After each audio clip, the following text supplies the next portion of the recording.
যুদ্ধ মানেই শুধু মিসাইল আর বোমা নয়।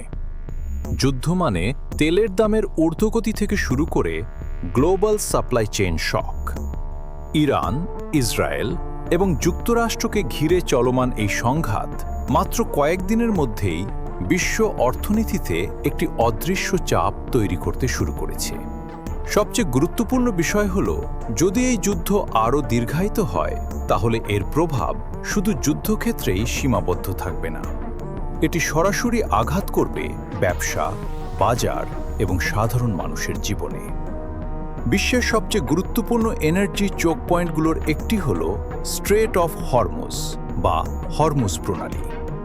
বিশ্বে প্রতিদিন যে পরিমাণ ক্রুড অয়েল সমুদ্রপথে পরিবহন হয় তার প্রায় 20% এই সংকীর্ণ পথ দিয়েই যায়। ইতিমধ্যেই এই অঞ্চলে সামরিক চাপ বেড়েছে, জাহাজ চলাচল ব্যাহত হচ্ছে এবং নিরাপত্তা ঝুঁকি তৈরি হচ্ছে। ফলে প্রথম ধাক্কাটাই পড়েছে তেলের বাজারে। আন্তর্জাতিক বাজারে তেলের দাম বাড়ার সংকেত দেখা যাচ্ছে, কারণ বাজার সবসময় যুদ্ধের চেয়ে বেশি ভয় পায় অনিশ্চয়তাকে।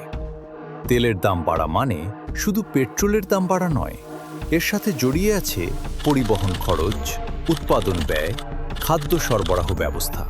অর্থাৎ একটি যুদ্ধ ধীরে ধীরে পুরো গ্লোবাল সাপ্লাই চেইনকে নাড়া দিতে পারে।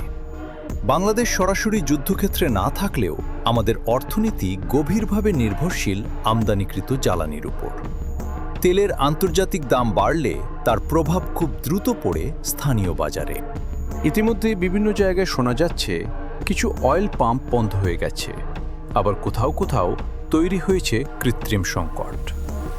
এই সুযোগে কিছু অসাধু ব্যবসায়ী তৈরি করছে সিন্ডিকেট, যা বাজারে অস্থিরতা আরও বাড়িয়ে দিচ্ছে।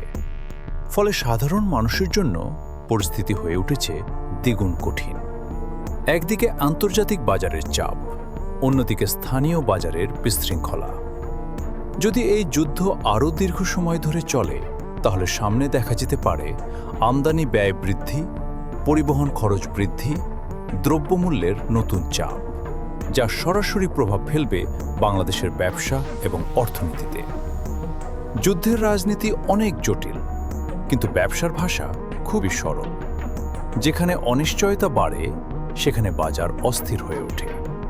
আজ মধ্যপ্রাচ্যের যুদ্ধ হয়তো 1000 কিলোমিটার দূরে, কিন্তু তার ঢেউ পৌঁছে যাচ্ছে তেলের বাজারে, সাপ্লাই চেনে, এমনকি বাংলাদেশের খুচরা বাজারেও। প্রশ্ন এখন একটাই, এই সংঘাত যদি দীর্ঘ হয় তাহলে বিশ্ব অর্থনীতি কি একটি নতুন এনার্জি ক্রাইসিসের দিকে এগিয়ে যাচ্ছে? সময়ই তার উত্তর দেবে।